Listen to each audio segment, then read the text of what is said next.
Hello అండి. Welcome to Lakshmi ఒలోలాస్ kitchen. నేను మీ లక్ష్మి. ఈరోజు వీడియోలో ఫిష్తో మంచి వెరైటీ రెసిపీ మీ ముందుకు తీసుకొచ్చేసానండి. అదేంటంటే ఫిష్ ఫింగర్స్ అండి. చాలా ఈజీగా చేసేసుకోవచ్చు అండ్ టేస్ట్ కూడా బాగుంటుందన్నమాట. అండ్ ఇది పిల్లలకి అలాగే పెద్దలకి కూడా బాగా నచ్చుతుందండి. మనం రసం కానీ సాంబార్ కానీ చేసుకుంటే సైడ్ డిష్ లాగా తినొచ్చు, లేదంటే ఈవినింగ్ టైంలో స్నాక్గా కూడా తీసుకోవచ్చు అనమాట. మరి ఎలా చేయాలో చూసే ముందుగా వీడియోకి లైక్ చేయడం అయితే మర్చిపోకండి. సో స్టార్ట్ చేసేద్దాం. మనం ఇక్కడ ముందుగా ఫిష్ ఫింగర్స్ ప్రిపేర్ చేసుకోవడం కోసం బోన్లెస్ ఫిష్ తీసుకోవాలండి. అపోలో ఫిష్ ఫ్రై చేసుకుంటాం కదా, దానికి సంబంధించి ఎలా అయితే తీసుకుంటామో అలాంటి చేప తీసుకోవాలన్నమాట.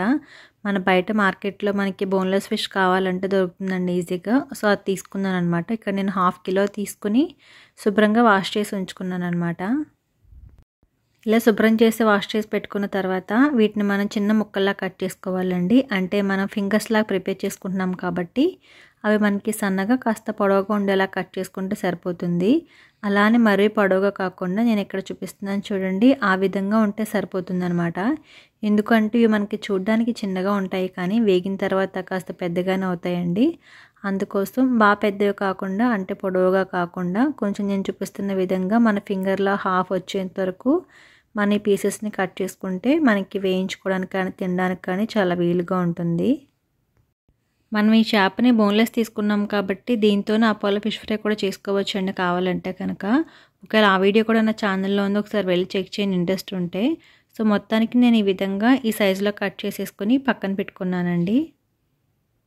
అండ్ ఈ చేపకి బోన్స్ లేవు కాబట్టి మన ఇంట్లో నైఫ్తో ఈజీగా కట్ చేసేసుకోవచ్చు అనమాట. చూస్తారు కదా, ఇలా మొత్తం అన్నీ కూడా కట్ చేసుకున్న తర్వాత ఒక మిక్సింగ్ బౌల్ తీసుకుని అందులో ఈ చేప ముక్కలన్నీ కూడా వేసేసుకోవాలి.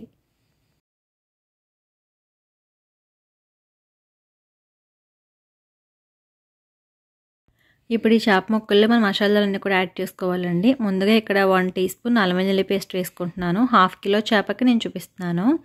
అలాగే 1 టీ స్పూన్ సాల్ట్ కూడా యాడ్ చేసుకొని ఇప్పుడు ఒక 1 టీ స్పూన్ కారం వేసుకుంటున్నాను. అలాగే 1 teaspoon Kashmiri chilli powder వేసుకుంటున్నానండి. నేను ఇక్కడ కలర్ వాడట్లేదు. సో ఇదైతే రుచిగా ఉంటుంది, కలర్ కూడా వస్తుంది. ఇప్పుడు వచ్చేసి ఒక 1/2 టీ స్పూన్ పసుపు వేసుకొని 1 టీ స్పూన్ ధనియాల పొడి, అలాగే ఒక 1/2 టీ స్పూన్ జీలకర్ర పొడి వేసుకుంటున్నాను. ఇంకా స్పైసీ కావాలంటే యాడ్ చేసుకోవచ్చండి మీరు. లాస్ట్లో వచ్చేసి ఒక 1/2 teaspoon garam masala powder వేసుకొని ముందు ఇవన్నీ కూడా మనం చేప ముక్కలకి బాగా పట్టేలా కలుపుకుంటున్నాను. కలర్ వేసుకుంటే బాగా టెంప్టింగ్గా ఉంటుంది. ఒకవేళ మీకు ఇష్టం ఉంటే వేసుకోవచ్చు, నేనైతే యాడ్ చేయట్లేదండి. సో అన్ని మసాలాల్లో కూడా చేప ముక్కలకి బాగా పట్టేలా కలుపుకున్న తర్వాత ఇవి బైండింగ్ ఉండడం కోసం ఒక టేబుల్ స్పూన్ కార్న్ఫ్లవర్ వేసుకున్నాను. అండ్ క్రిస్పీగా రావడం కోసం ఒక టేబుల్ స్పూన్ శనగపిండి కూడా వేసుకున్నానండి. ఇవి రెండు వేసిన తర్వాత ఒక టేబుల్ స్పూన్ వరకు వాటర్ వేసుకుని మొత్తం అంతా కూడా బాగా కలుపుకోవాలి. మీరు కావాలనుకుంటే వాటర్కి బదులుగా ఎగ్ని కూడా బీట్ చేసి కలుపుకోవచ్చు అండి. కానీ ఇంకా ఫిష్ ఎగ్ రెండు కలపడం ఎందుకని చెప్పి నేనైతే వాటర్ వేసుకున్నాను అనమాట. సో చూసారు కదండి, ఇక్కడ మసాలాలన్నీ కూడా చేప ముక్కకి బాగా పట్టేలా కలిపేసుకొని ఒక 5 మినిట్స్ పాటు పక్కన పెట్టేసుకోవాలి. ఈలోగా వీటిని వేయించుకోవడం కోసం స్టవ్ పై ప్యాన్ పెట్టుకొని కొద్దిగా ఆయిల్ వేసి హీట్ చేసుకోవాలండి. మరీ ఎక్కువగా అవసరం లేదు, జస్ట్ ఆ పీసెస్ అన్నీ కూడా మునిగేంత వరకు ఉంటే సరిపోతుంది. ఆయిల్ కొంచెం బాగా హీట్ అయిన తర్వాత మనం ముందుగా కలిపి ఉంచుకున్న చేప ముక్కలు ఏవైతే ఉన్నాయో ఒక్కొక్కటిగా ఈ విధంగా ఆయిల్లో డ్రాప్ చేసేసుకోవాలి. ఇవి మరీ దగ్గరగా కాకుండా కాస్త గ్యాప్ ఇచ్చుకుని వేసుకుంటే మనకి వేగేటప్పుడు ఒకదానికొకటి అంటుకోకుండా ఉంటుందండి. మనకి కూడా ఈజీగా ఉంటుందన్నమాట తీసుకోవడం కోసం. సో ఆయిల్ బాగా హీట్ అయి ఉంటుంది కాబట్టి చేప ముక్కలు వేసుకున్న తర్వాత మీడియం ఫ్లేమ్లో ఉంచుకుని ఒక 2 మినిట్స్ పాటు వేయించుకోవాలి. అలా వేగిన తర్వాత కలుపుకుంటూ అన్నవైపులో కూడా తిప్పుకోవాలండి. అప్పుడు అన్నవైపులో కూడా ఈవెన్గా వేగుతుంది. సో మొత్తం ఒక 3 to 4 మినిట్స్ పాటు బాగా వేగి మంచి కలర్ వచ్చిన తర్వాత మనకి ఈ విధంగా పైన క్రిస్పీగా వచ్చేలా తెలుస్తాయండి. అండ్ కలర్ కూడా చూసారు కదా, ఇలా వచ్చిన తర్వాత వీటిని ప్లేట్లోకి తీసేసుకోవాలి.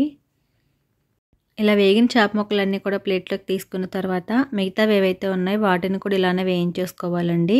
అలాగే ఒక రెమ్మ కరివేపాకు కూడా వేయించుకొని ఈ చేప ముక్కల్లో వేసుకొని మనం తినేటప్పుడు దాంతోపాటు కలుపుకొని తింటే చాలా బాగుంటుంది.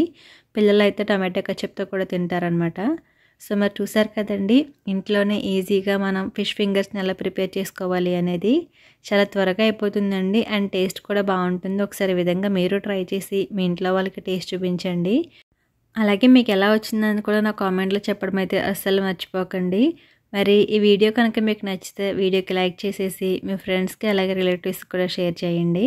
ఫస్ట్ టైం చూస్తున్నవారైతే కనుక తప్పకుండా సబ్స్క్రైబ్ చేసి నాకు సపోర్ట్ చేయండి. Thank you for watching.